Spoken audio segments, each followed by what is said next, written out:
Hello, everyone. This is Doug Wilkerson with Saturday Night Live, Life Recovery. Hopefully you're here with us. We still have some more folks coming in, which is good.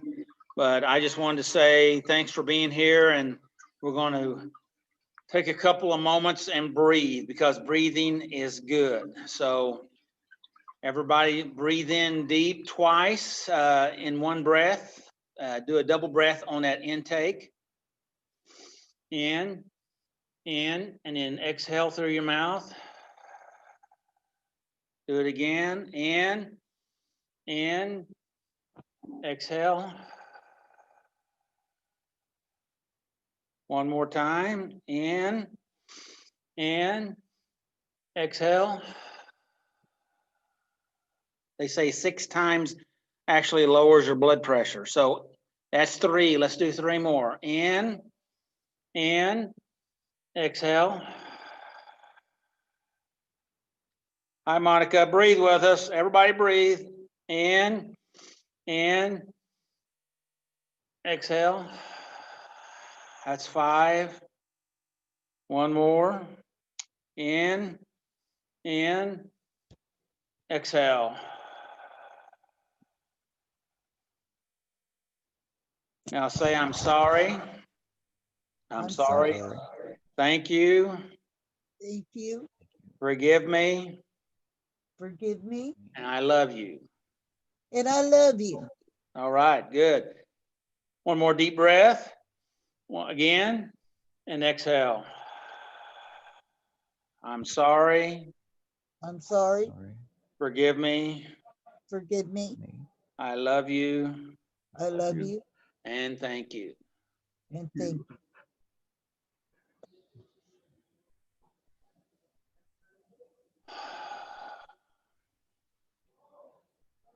Neuroscience says that somehow 6 of those breaths actually affect you. Your heart, your blood pressure, your ability to think. I think it even has something to do with subsiding pain. So anyway, I just thought that would be a good way to start. Thanks for everyone for being here with us tonight. And I'm going to turn it over to our MC, Mr. Zach. And hi, Monica. I'm glad you made it in.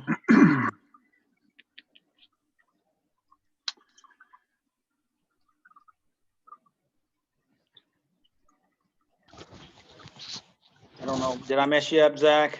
Yeah, that's all right. I turn it back on. All right. Sorry. All right. That's I hit the wrong spot. That's okay. All right. Welcome to Saturday Night Live. We're glad you're here.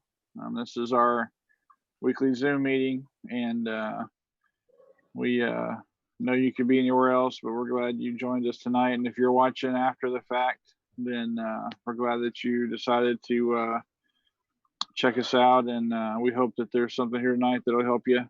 And leave us a comment, or if you have any questions, don't hesitate to put them down below.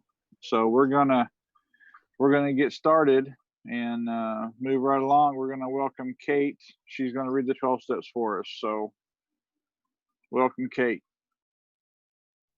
All right. 12 steps. Step 1, we admitted that we were powerless over our problems and that our lives had become unmanageable. Step 2, we came to believe that a power greater than ourselves could restore us to sanity. Step 3, we made a decision to return our wills and our lives over to the care of God. Step 4, we made a searching and fearless moral inventory of ourselves. Step 5, we admitted to God, to ourselves, and to another human being the exact nature of our wrongs. Step 6, we were entirely ready to have God remove these defects of character. Step 7, we humbly asked God to remove our shortcomings. Step 8, we made a list of all persons we had harmed and became willing to make amends to them all. Step 9, we made direct amends to such people wherever possible, except when to do so would injure them or others. Step 10, we continued to take personal inventory, and when we were wrong, promptly admitted it. Step 11, we sought through prayer and meditation to improve our conscious contact with God, praying only for knowledge of His will for us and for the power to carry it out. In step 12, having had a spiritual awakening as a result of these steps, we tried to carry this message to others and to practice these principles in all our affairs.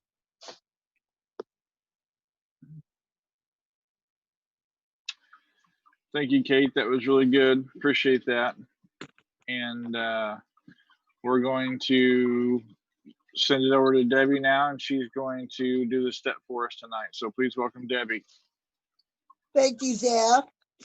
And here we have the Life Recovery Bible that we work out of that goes along with our step guide and inside there's the question off in the different 12 steps.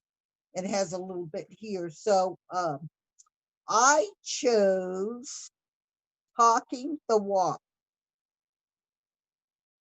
And our Bible reading will be 1 Timothy 4:16, 14 through 16. And our step again is having had a spiritual awakening in the results of these steps. We tried to carry this message to others and to practice these principles in all our affairs. When we realize everything we have gained by following the 12 steps, it will be natural to want to share this life-giving message with others. If we think back to the time before we entered recovery, we will probably recall that we didn't respond very well to preaching.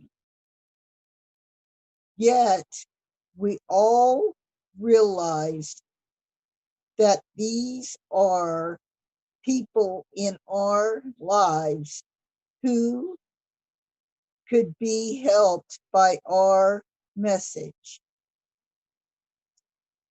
That is why we need to communicate our stories, but do it with sensitivity. The Apostle Paul taught Timothy that to get the gospel message across, he was not only to teach others, but to also be an example by putting his beliefs into practice. Paul said, give your complete attention to these matters. Throw yourself into your task so that everyone will see your progress. Keep a close watch on how you live and on the teachings. Stay true to what is right for the sake of your own salvation and the salvation of those who hear you.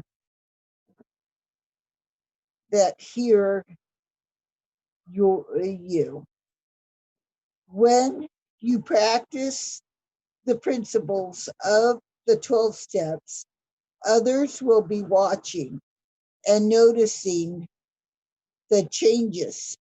This will open doors for us to share our stories. Every addict is precious, lost soul whom God loves and wants to rescue. If someone among you wanders away from the truth, whoever brings the sinner back from wandering will save the person from death and bring about the forgiveness of many sins. And to me, it's just not only, I mean, anybody can talk the talk, but to really watch yourself and to also practice what you preach, to walk the walk. And what your addiction is, just trying to be the best person that you can be, and a lot of prayer, because Jesus is the one that does the changing. And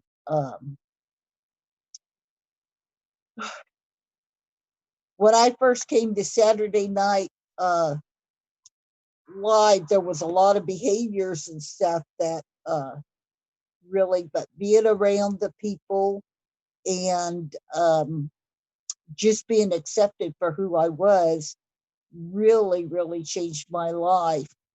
And just being able to ask advice to the other members on the team, or when something was going wrong, for them just to be there to be able to talk to us. So really, that's all I have tonight. Thank you. All right, thank you, Debbie. That was good, and we are glad that you are a part of our team and that you make us better. And I mean that. I'm not just saying that. And we are going to move it over to Lisa. She's going to do the reflection tonight. So please welcome Lisa. Well, before I come on screen, I let everybody see the Life Recovery Bible is the picture that's up there. And this is the Bible and the workbook that we work out of. So I like for everybody, when I'm talking, to at least have a glimpse of what it looks like in case you decide to look for that for yourself. So this is what we are talking about when we talk about the step book or the guide that we work out of. So now that everybody's seen that, now you can see me. Hi. So I'm going to do the reflection on this step and the section that Debbie just talked about and read. And I'm going to talk a little bit about the questions in the book. And then I also want to talk about something that one of the questions kind of touches base on something that that the reading did. So on question, I want to talk about question 1 is Paul encourages Timothy to throw yourself into your tasks so that everyone will see your progress. And what changes in my life can others observe since I have been sober and working the 12 steps? Well, there are so many, it's kind of hard to even explain, but I would say some of the biggest ones are that I'm not as angry as I used to be. I'm more vulnerable with people. I am, I don't know how to explain it. There's a peacefulness in my life. So there's a light there. I am full of life. It's not, before I seemed very gloomy and depressed all the time, and now I have a spark inside of me. So, So can I question ask 2, a question, Lisa? honestly, go ahead. I know you're going to. I watched your Your eyebrow questions are go up. always the best. I was just wondering, you said that you're less angry, and I know some people are thinking, well, you've just learned how to manage it. So did you actually learn how to manage it, or did you actually diminish it? Your anger? No, I diminished it. I actually found out that there were several areas of my life that I was angry about, that I was only angry because I was choosing to be angry. Wow, you need to say that again. Woo! I learned that there were several areas of my life that I was just choosing to be angry about. I had to learn to. That's big stuff. Yeah. Big. It was healthy for me to come to a place where I could say, I don't have to be mad about this anymore. I don't have to be angry about this anymore. It doesn't mean that I condoned it or I said it was right or that it was okay that it happened, but I was able to just say this, I'm not going to let that continue to poison me anymore. I can move on. I don't have to be mad about this every single day of I just don't have to carry it every minute of every day. I have better things to spend my time and energy on. So I found I was able to just sit it down and go, I'm moving on. And I left it there and kept traveling down my path. So I have another question related to that. So is that what they mean by recovery? absolutely. So I would say absolutely. I think that sometimes people get stuck on recovery, thinking that it is because the word implies getting recovery. When you talk about recovery, it seems, especially in the world, like they talk about recovery specialists, their whole job is to go out and I'm not talking about peer supports, I'm talking about recovery specialists. Their whole job is to go out and get something that somebody didn't pay for. So they're recouping their losses and they're getting something that once belonged to them. Repo specialists is what they are. And so I think a lot of the times in recovery, we look at it as trying to regain something that we lost. When in fact, recovery should really be discovery, because we discover that there's a new way to live, there's a different way to live, or we discover that we can choose to live, period. Good. So I think it's about discovering new options. And it's not necessarily just about trying to get back the life you once had. Maybe it's about learning that there's a new life to live. Ooh. Good. Good. So hopefully I didn't mess you up too much. So anyway, I just thought those were a couple of things we ought to touch. Thank you very much. Go ahead. You're welcome. Thank you. Those weren't nearly as bad as most of your questions. So good job, Doug. You're getting better too. So I'm going to consider that was a compliment. Okay. yes. All right. Now question 2 was, Paul wanted Timothy not only to teach others, but to be an example. And then it says, when I share my story with others, am I preaching or sharing my experience, strength, and hope?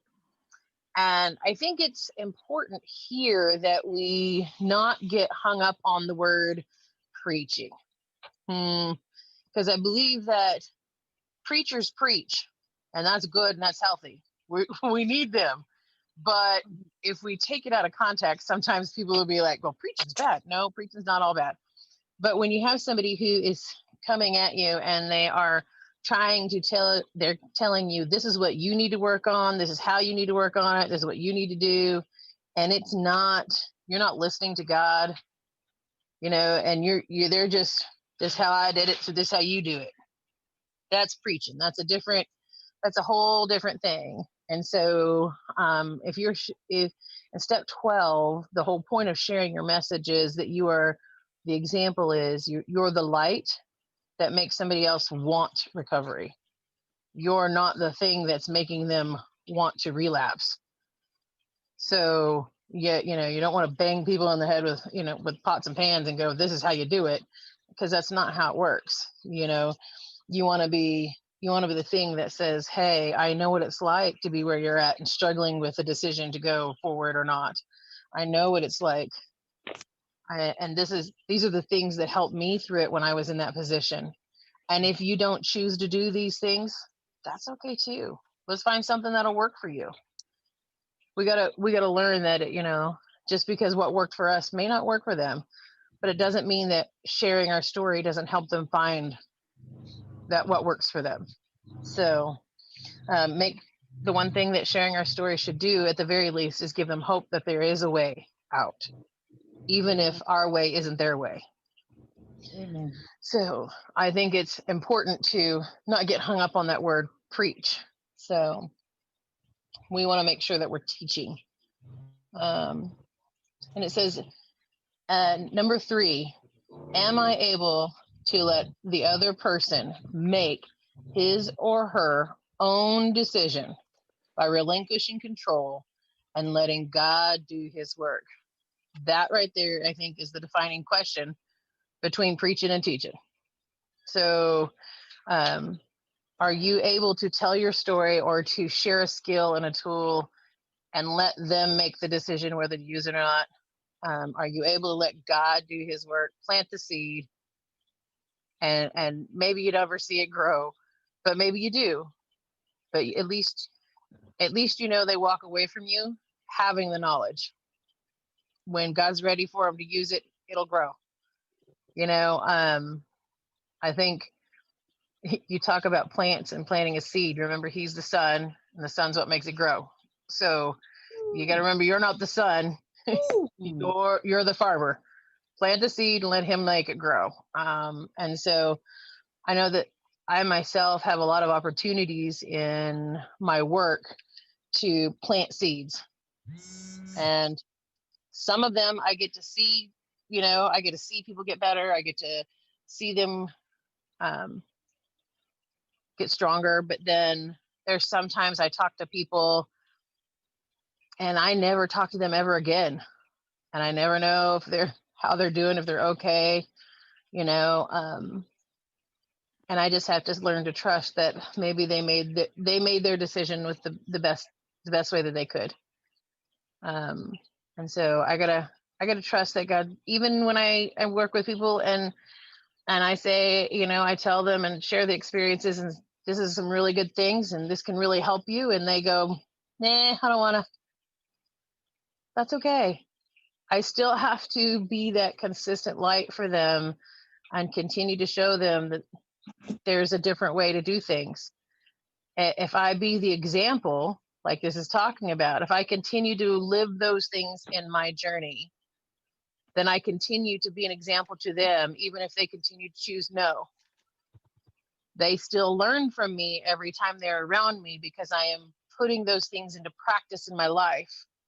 So if you're not teaching with the words, teach with your example and your actions. So we can teach in both ways. And it's important that your words and your actions match.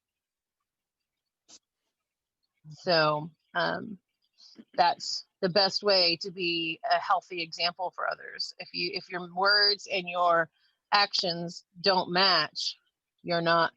Or if you have words without action, again, it's not going to be well received. So got to make for sure that you have the action in there and that you're applying this to your life and to your heart and to your mind, and that you're applying these principles to your life in all areas. This is all areas, mind, body, spirit, that you're using it everywhere in every area of your life. So just apply it to your life and use it and let it and be the example. So that's kind of what I took away from that. That's all I got. Thank you. That's good, Lisa. Thank you. Don't go too far away. I've got some comments I'm going to that's related to some of your comments. So, but I'll do Okay. that. I'll do that here in a minute. So, Okay.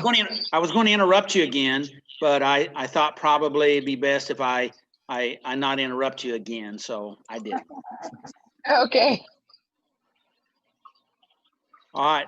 I'm going to shut up and turn it back over to Zach. Okay. Well, thank you, Lisa. That was really, really good. And we are going to move right along. And everybody welcome Doug. It's time for Doug time. Woo! I finally got to you to give you the spotlight, and then you sent it to me. Hey, I want to give everybody. Man, my thing is weird. Spotlight. Okay, here we are. I want to give everybody an opportunity to say hi, John and Kate and Debbie and everybody. And well, John, you're in my upper left-hand corner, so I'm going to go to you first and let you say hi. And if you have any comments on what's been shared so far, please share it, okay? hello, sounds good. Everything's good. Sounds good, and I'm pray that everybody that's listening will take it to heart and it will help them. For some reason, John, I was having a hard time getting to you. I don't know what's going on over here. So anyway, thanks, John. I appreciate it. And I am going to try to get to Kate now and see if, there you are, first time. All right. Beautiful. Right. I'm Kate. I think it's good. I think it's always good. That Lisa's stuff was good, and yeah. Thank you, Kate. Debbie, any other comments that you wanted to share or add to what you've already heard? Just Lisa just always just amazes me when she just gets out there and gets to talk, and she just has a way of putting it so simple, I think, that people can understand. So just thank you, Lisa, and I'm glad to hear you. Thanks, Debbie, and I agree with you. Other than that, she takes advantage on poking me from time to time. Of course, Well, you all seem to do that. I don't understand that. well, I don't think we've invited you to the special meeting that we have about poking you. Okay. All right, let's see. And Zach, I'm going to turn it back to you if you had any comments about what's been said. Don't do it, Doug. No, it's all been good. I was teasing her whenever we were muted, and I was just saying, it's that superior intelligence you have that's why the things you say are so amazing. But in all jesting aside, she is amazing, and she's very smart, and that's why I married her. So that makes me a very wise man. But no, everything was good tonight, and so yeah, I'm Zach. I'm glad everybody's here. Thank you, Zach. Appreciate it. And so Lisa's smart, and you're pretty smart too for making that choice, right? Absolutely. So, I think was that a finger or a thumb? I'm not sure. Oh, those thumbs. Okay, I'll just check. All right. All right. Hey, thanks everyone. And I was just looking at the board again and being for sure. But as Debbie said, she selected this topic for tonight as Talk the Walk. And I entitled tonight, Show Me, Don't Tell Me, which is basically, that was everything that Lisa was talking about. And I also found a quote. Kate likes quotes, and I put it as part of the title. And let me find it. I only had part of the quote in the title, and this is from Mark Twain. He says, "Actions speak louder than words, but not nearly as often."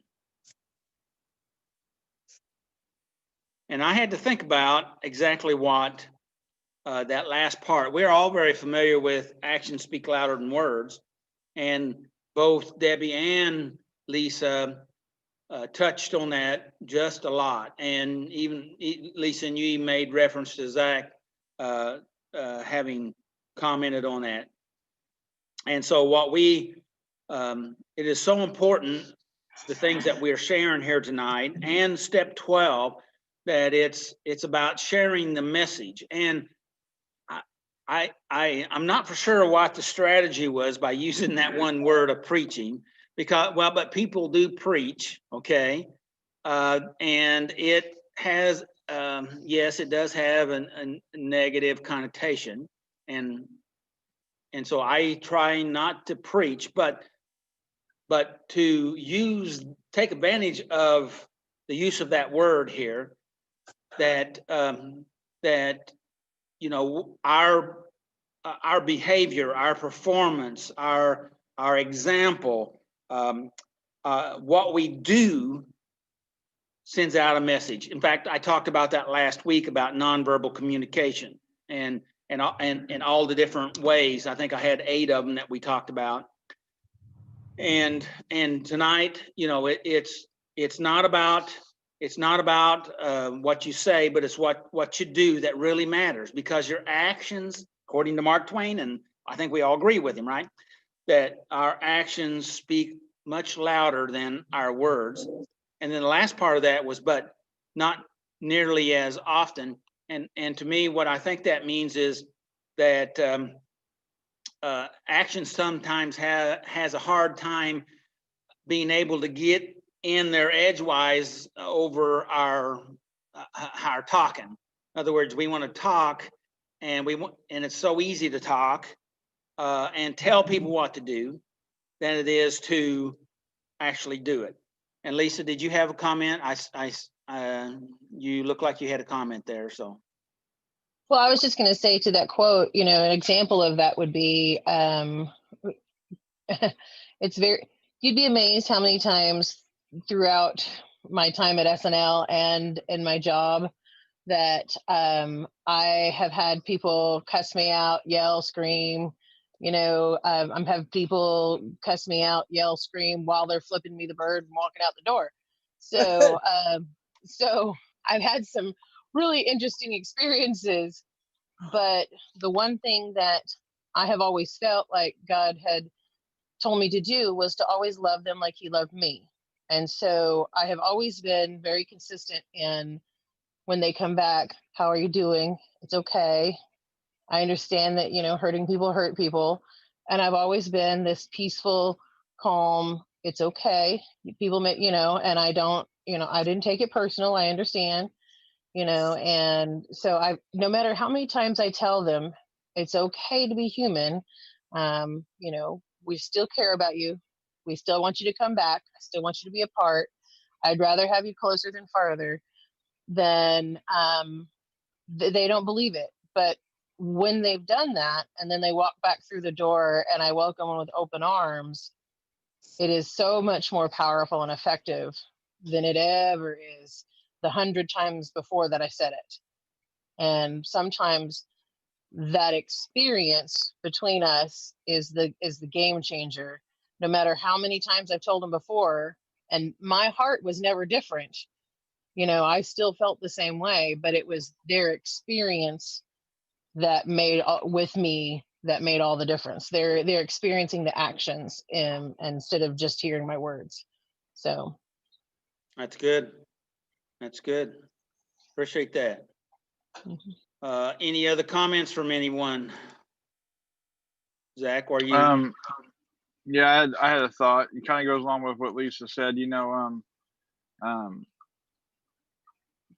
I think that one thing that I fell in love with SNL was because we're the people that you can't run off, you know, and you have to have people in your life that you can't run off, you know, and that's something that I've carried over into my work as well. And I remember a situation where a particular person I was working with, they fired me, you know, and they got mad. We were having a conversation, and they got mad, and they fired me. And then, you know, a couple weeks later, they wanted me back, and I found out that they were told they couldn't have me back.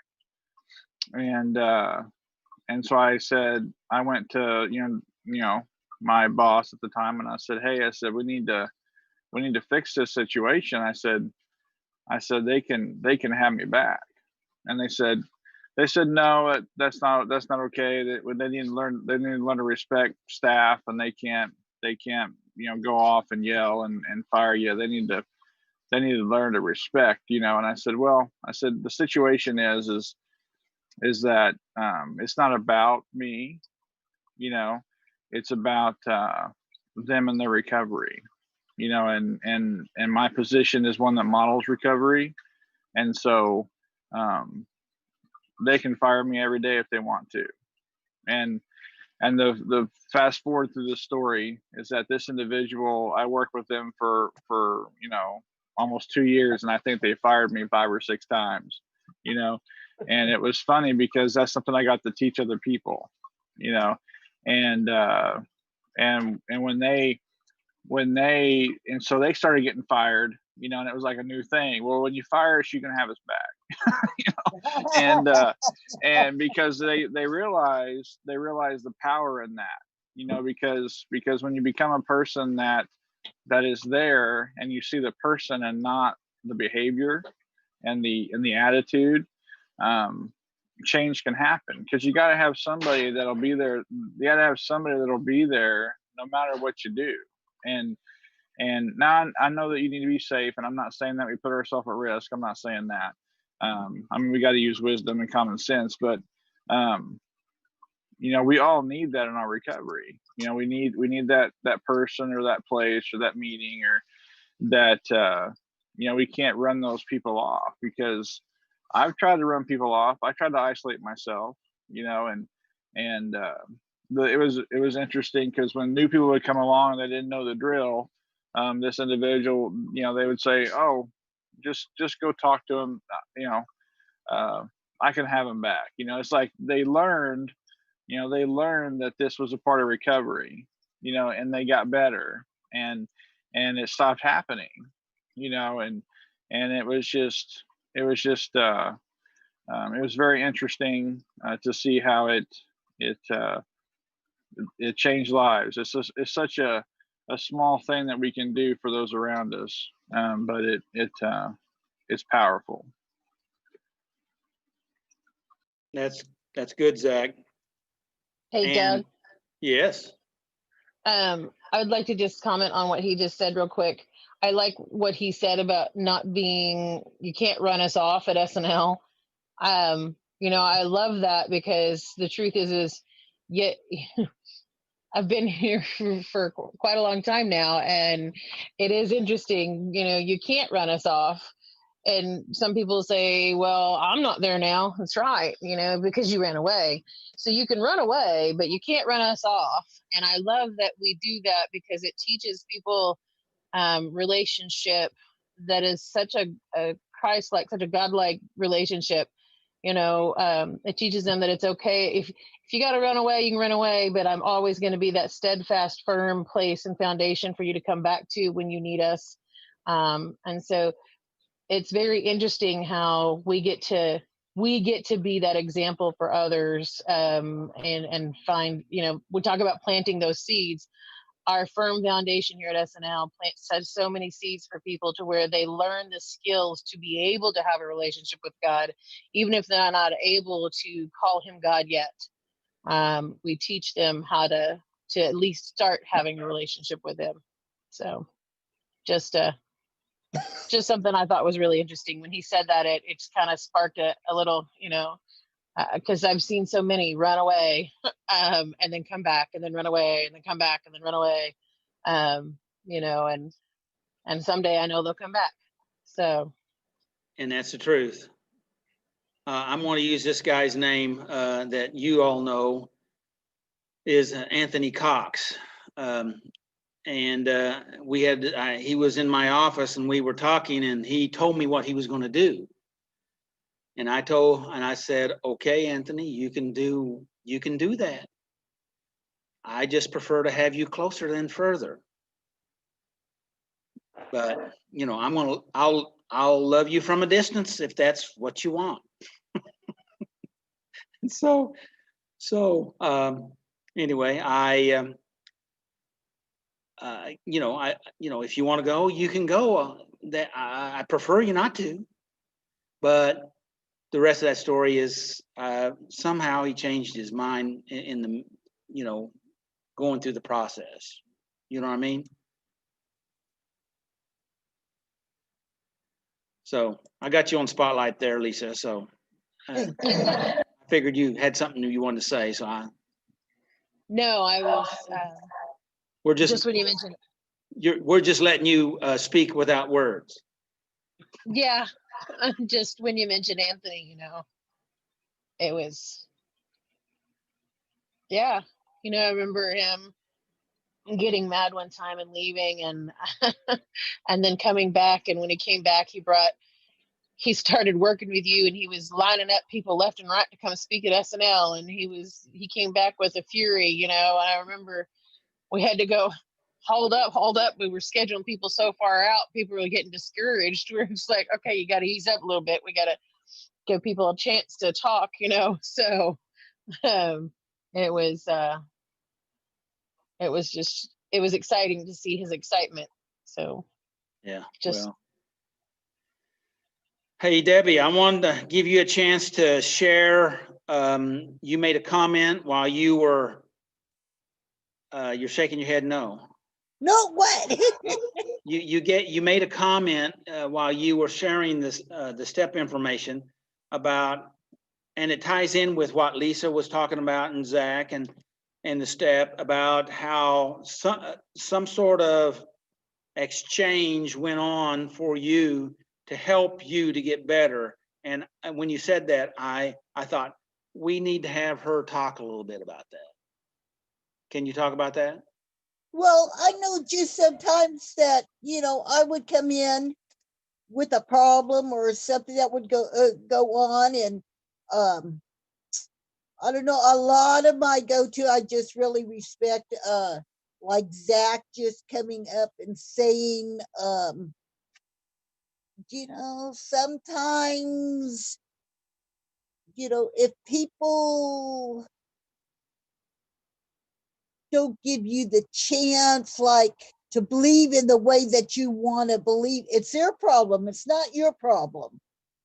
And I've just been able to look. In fact, I actually told somebody the other day, we were kind of challenged, and I told them the other day, I says, I don't see other people having this problem with me. So is that really my problem, or is it your problem, that you can't understand me? That was the word that they used, that they couldn't. And I says, really, whose problem is that? And that's a great question. go, Debbie. Woo-hoo! Good job. Good for you. So, but everybody has, I know at times, Lisa has said something, and just things will stick with me. And it might not be at the time that I've used it, because I've been going now about 4 years, and it might come up in a situation later on down the line and stuff. And you, one of the ones that I remember you, Doug, saying to me was actually, well, at least because I was afraid to forget some things that was happening, but it was causing me some real pain. And you had said to me, well, can you at least try to forget? And I says, I don't think I told you, but I was telling myself, yes, I think I could, to just let it go, instead of, or before I had to hold on to that pain, because I had to let other people know I felt what really happened. And really, it doesn't matter. It's awesome. That's good, Debbie. I think what you had to share there can be really some healing for some folks. It's good. Any other comments from anyone before I go back in? John, did you have anything you wanted to say? Okay. So we're talking about show me, don't tell me, and that's so important that we realize how we need to focus on things, that it's modeling that, and some of Zach's examples a while ago about letting people fire him, but then come back. And I just, when you're saying that, that has to be so healing to you know, to work through that process. Because if you're not aware of your situation and you never get a chance to vent or communicate or release some of that, and figure out that there are safe people that I can even disagree with or fight with, right? And so you know, we don't even have to agree with each other to love each other. Now, some of our humanness goes contrary to that, but the fact of it is, you know, the reality is this, is that, you know, I do a lot of things I don't even agree with me about, you know, and so, and I am commanded or directed by Jesus to love myself. And so, anyway, that's kind of one of the things we're talking about. And I know Debbie read some of this, but said, and I put it down in my notes here to emphasize, and that is when we realize everything we've gained in working in the 12 steps. You know, I just feel like a lot of people feel like it's working the 12 steps is basically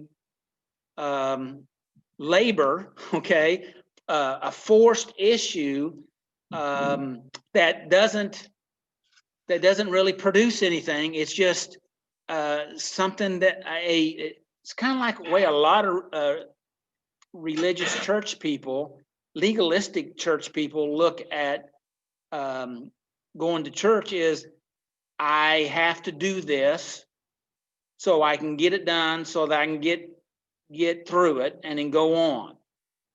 And it's almost like a lot of folks that have to do mandated meetings or things, you know, it's just, I'm going to take my medicine, and but we don't really engage into it. And really, if we engage into the 12 steps, if we allow them to work in our thinking and in our heart and our emotions, because we pack so much stuff down inside of us, hurt, pain, unforgiveness, resentment, that we really need an opportunity to let ourselves heal. And I think that's a lot of what the 12 steps, it takes us through a journey to process, to open up, to accept, to realize. And January is coming up, and we're starting over step 1, and it really helps us to focus and go through this healing journey.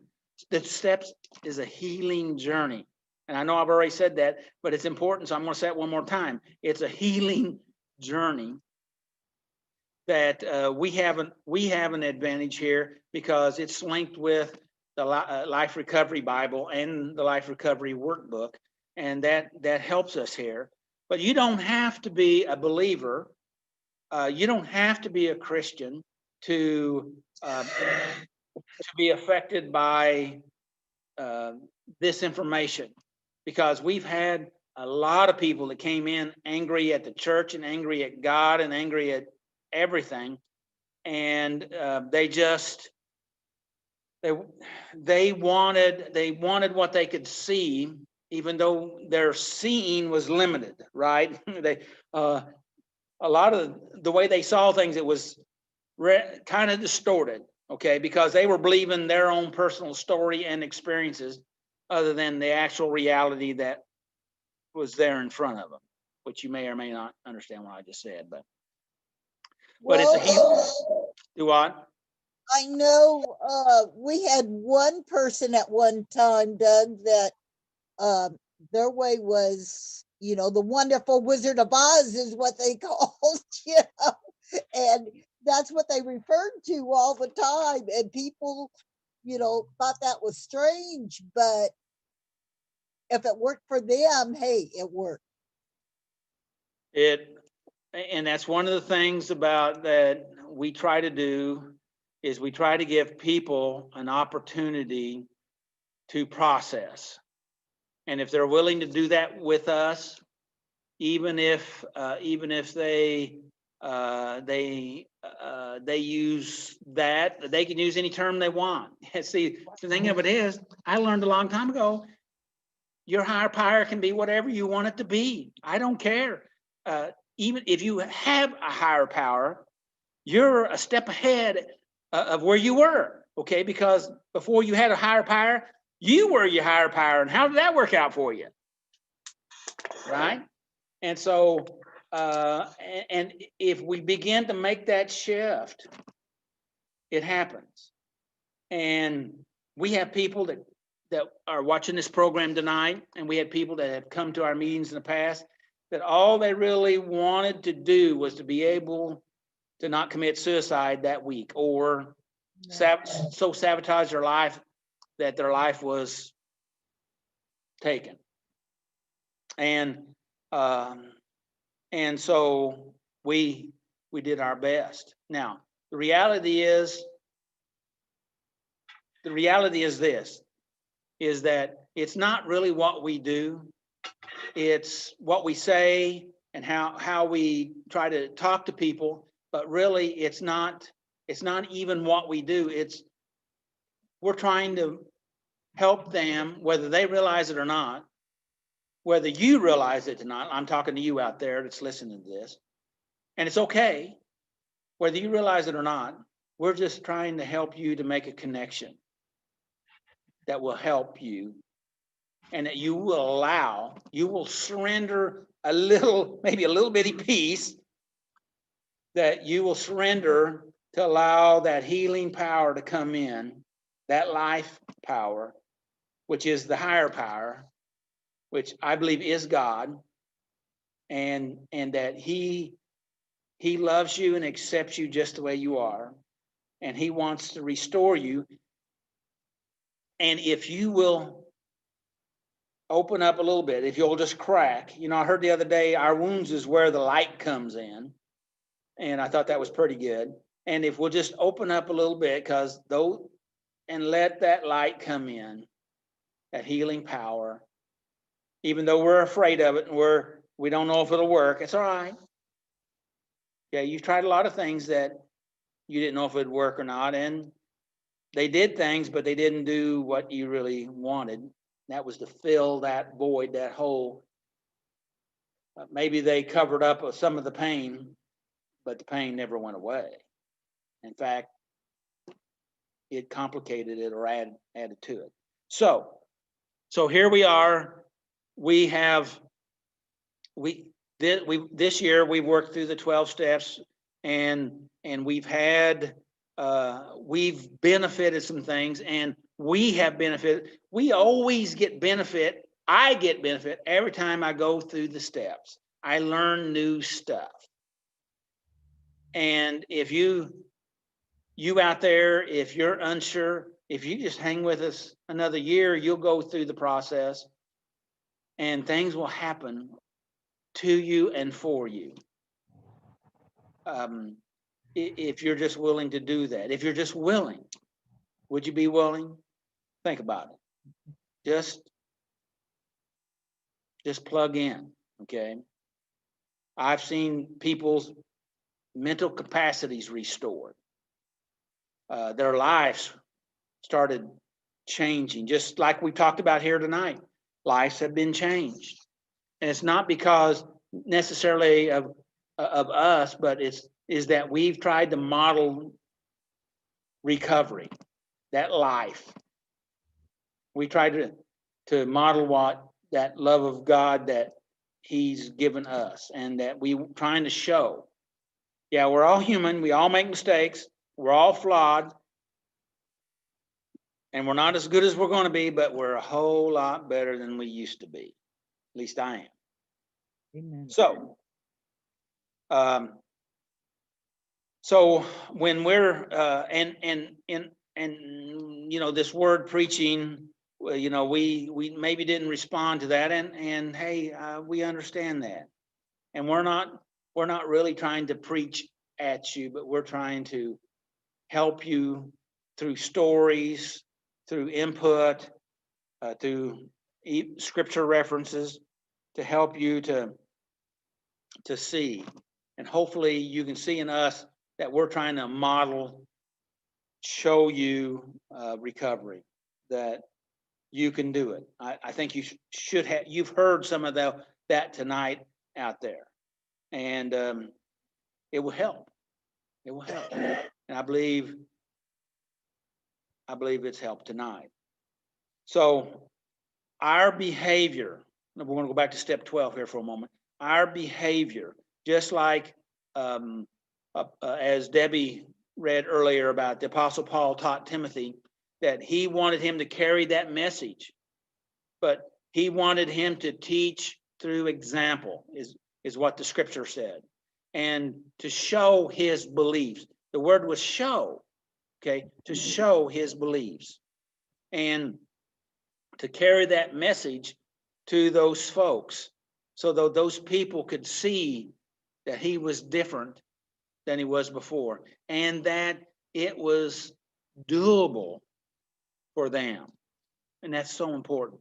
It is doable. It is doable. It's not easy. It's hard, but it's not as hard as the life that you've been living. And that's the truth. And so the bottom line here tonight is for all of us, whether we're in recovery, or we're not in recovery, or we're thinking about recovery, we're in church, we're not in church, we're hate church, or we love church, or whatever, wherever you're at, it's our actions speak louder than words, and that it's what we do that matters. Behavior matters. People watch us. People watch you, and you don't even know it. They're waiting to see. I remember a time when I was going to college at Pittsburgh, Kansas, and I had some classes with some guys that just come back from Vietnam. And I had one guy, we were sitting on the stairs, and he was asking me some questions, and I didn't know, I didn't know much, and I don't know that I know much more now, but he was asking me some questions, and I asked him, I said, why are you asking me this stuff? He said, well, I've been watching you. And that was his answer. I've been watching you. And so I just tried to do my best. I've always, my desire is always try to be who I profess to be. Try to act like, that I say that I am. And I would, not always easy, because it's easier to say one thing and do something else. The fact of it is, that doesn't work out for you in the long run, right? And so when people want to know the truth, they will listen to what you're saying, but they figure the truth really comes out in how you act, right? And whether it's your actions or just your body language, because your body language confirms or denies what you say and do, right? So I have a scripture out of 1 John 3:18. This is out of the NLT, the New Living Translation. It says, "Dear children, let not mere sayings say, let's not merely say that we love each other. Let us show the truth by our actions." I thought that was pretty good. We need to, a lot of people say they love you, but when you get angry, they kick you out, or, they run you off, like Zach was talking about. You know, they, and so the fact of it is, we have to hang. I think it's in our best interest and the interest of people that we're interested in positively affecting, that we love them by our actions. Okay. One other scripture I wanted to share out of James 5:19 and 20. This is out of the NLT. It says, my brothers and sisters, if someone among you wanders away from the truth and is brought back, you can be sure that whoever brings the sinner back from wandering will save that person from death and bring about the forgiveness of many sins. And I blocked out many sins, you know, and love covers the multitude of sins. And oftentimes people can't love themselves, but if we model love to them, then maybe they will be able to. What do you think about that? So, talk the talk and walk the walk. That's an old English phrase, and that means that we just need to show. We just need to we need to show by our behaviors what we believe. And I think that's carrying the message that step 12 was talking about. I think that's carrying the message that the scriptures talk about, and that love makes a difference. And the question number 3 that Lisa talked about earlier, I had that written down here. And by the way, that's in the Life Recovery Workbook, page 113. And it says that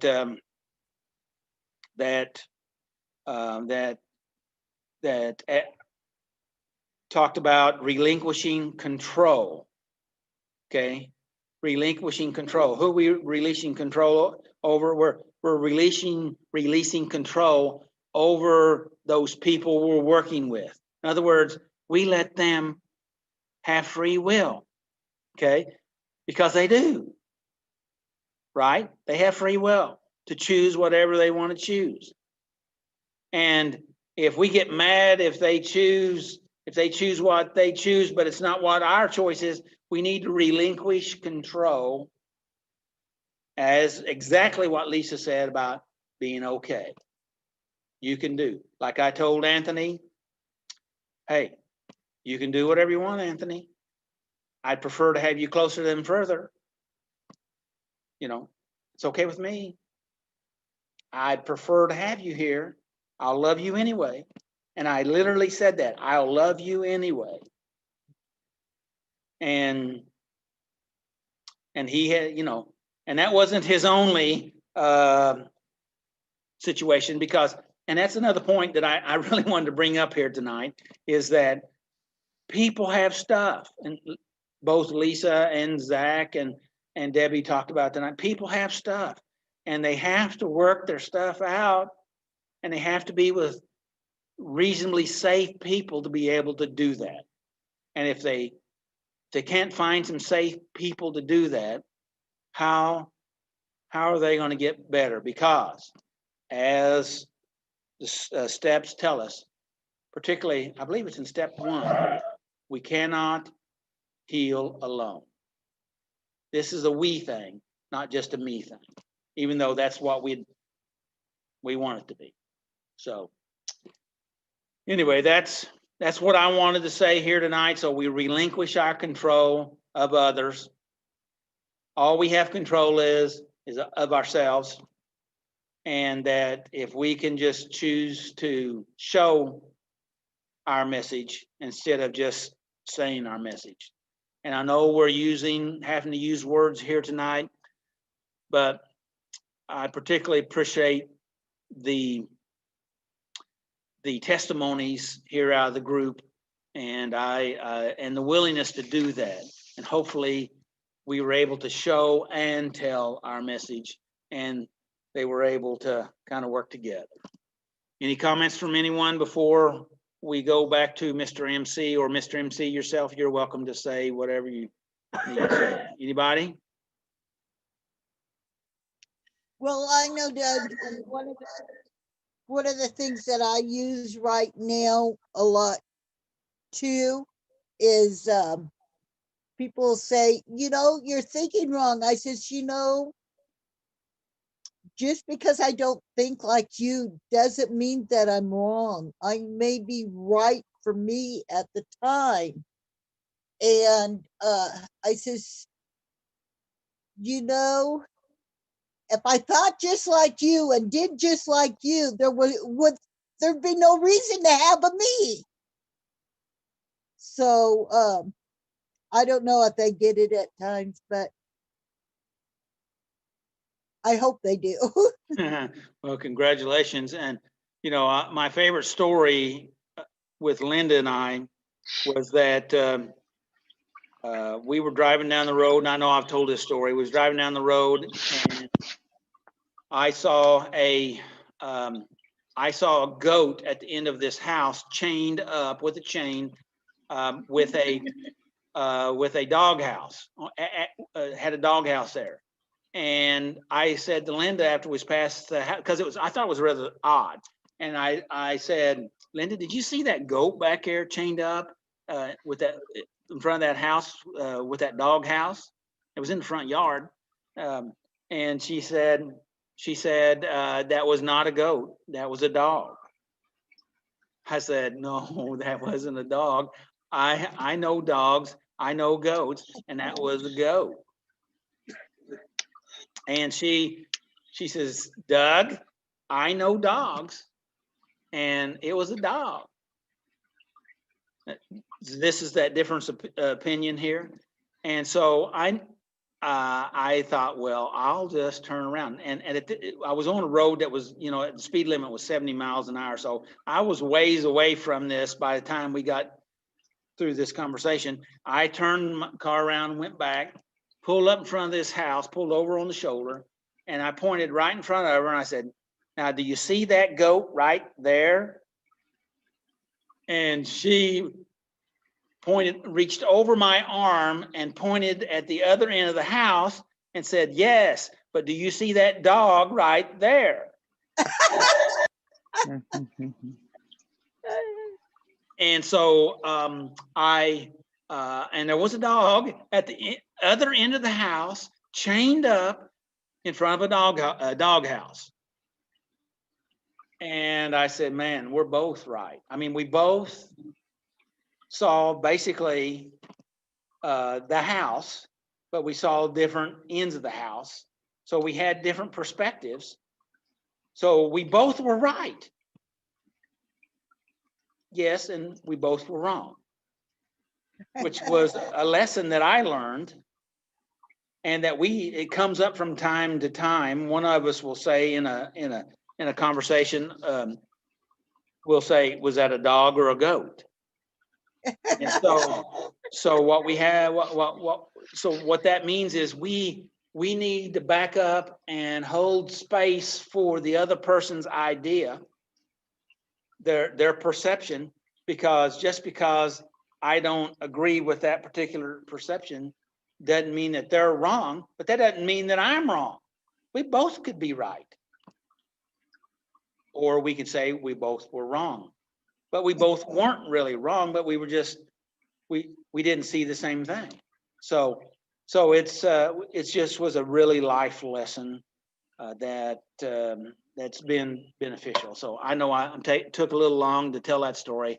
Hopefully that will maybe be some benefit to somebody. I had a few thoughts if I could take a minute. You may. I know we're trying to wrap up, and listening to Debbie and just other things that have been said tonight, and they've been sparking some memories and stuff, and you know, there's no shortage of people out there that want to make you feel small so that they can feel bigger. And and I'm not trying to read too much into what Debbie was saying, but you know, I've had people say, you know, I just don't understand you or get you, and you know, but it made them feel better to belittle me, you know, and you know, there's no shortage of folks out there that want to say, well, you should just, you know, you need to come around to my way of thinking, right, Debbie? And I liked your thought on that. If I thought like you, it would be there no need for me, and that's the whole reason why God made us so different. And you know Amen. that there's something that has kind of always stuck in my craw ever since I became a Christian. I became a Christian at 17, and you know, one thing that I noticed that just really blew my mind is that I'm gonna make a statement. It's something that we do at SNL. I think we do this very well at SNL. Is that, you know, we have to respect people. Amen. You know, and I think, and I didn't say we have to respect Christians or people if they're Christians, or respect everybody but the atheist, or respect everybody but maybe the people that are part of the LGBTQ community. We had to respect people because people have value, period. And you know, no ifs, ands, or buts about that. They have value, and that's what we do. You know, and we believe that people have something to offer, whether you profess Christ or not. You know, and somebody, I forget who it was, made a comment about the individual that talked about Oz, and we caught some flack for that. And but you know what? I love the fact that we were a safe place for somebody that felt like they could say that, because we're a faith-based recovery meeting, you know. But they still felt safe enough that they could say that, you know. I remember, and I'll try to be quick, Doug. I'm sorry. I remember when I first was saved as a Christian, I went on an outreach with some of the leaders of the church. And this was a church in Oklahoma that I went to, and I remember that there was a man came up to talk with us, and I was a new Christian and I didn't know anything, so I was just standing there, right? And he, you know, he was a member of the LGBTQ community, and all these leaders of the church, they, you know, they were telling him he was a sinner and going to go to hell, and you know, I don't have to tell you that person didn't receive Christ that night. He didn't. Why would you want anything of that? There was no love there at all. And I remember and I didn't know anything, but I knew that was wrong. And I remember the conversations after. You know, it's my duty. It's our duty that we have to do that, or like they were going to be in trouble with God if they didn't tell that person that they were, you know, doing wrong and going to hell. You know, and so it wasn't really about that person, it was about them, you know. And then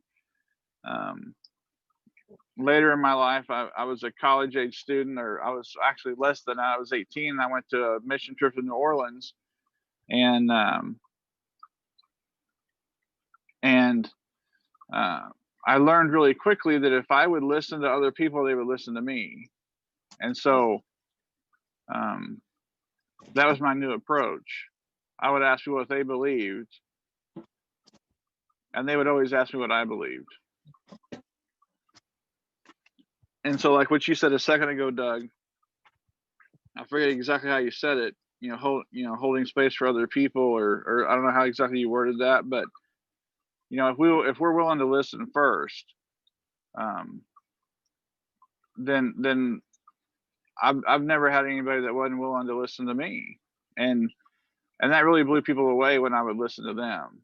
And it's interesting. What I learned also is a lot of the reason why people don't want to hear what other people believe is because they're not secure in their own faith, and they're scared to hear another option.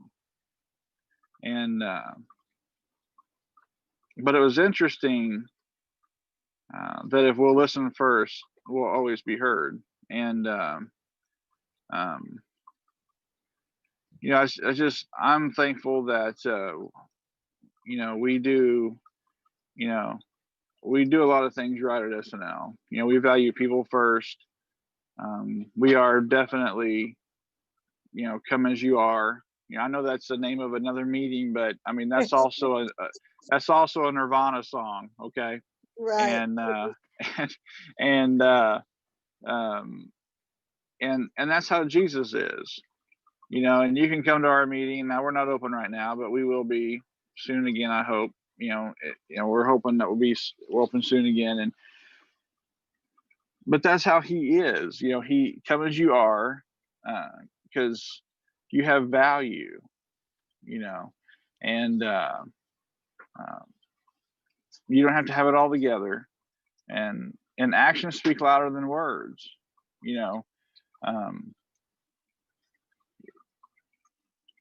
We're gonna love you, and we're gonna offer. We're gonna, like Doug said, we try to connect people. We try to connect people with God. We just want to introduce you, and some people have accused us that we don't do enough, but,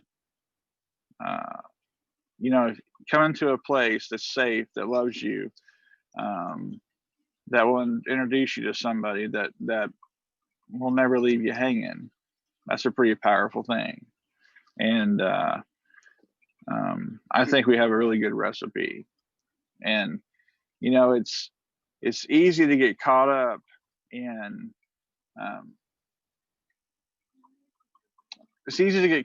doing things because you're supposed to, and because somebody told you to,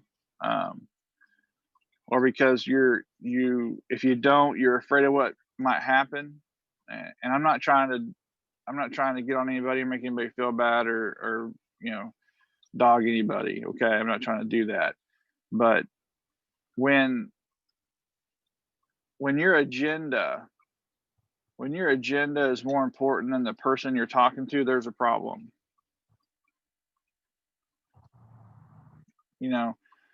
When people stop that would really be a form of manipulation. Exactly, because it's not about them, and if it's not about them, then what are we doing?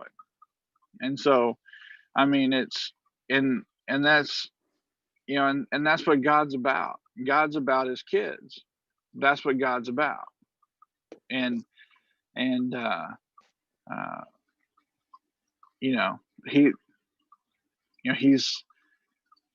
he's about relationship, and he's about us.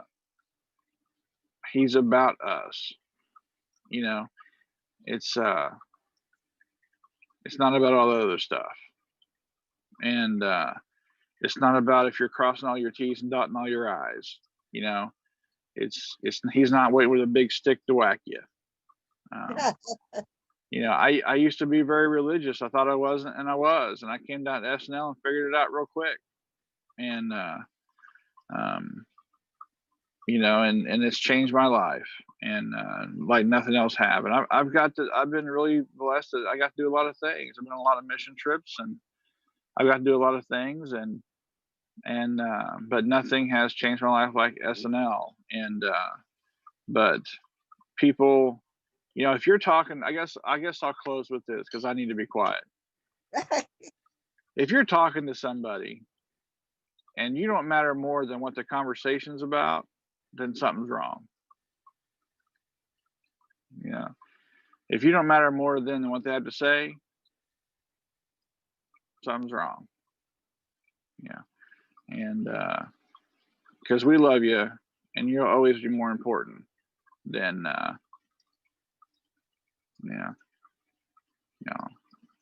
we'll take you. We'll take you.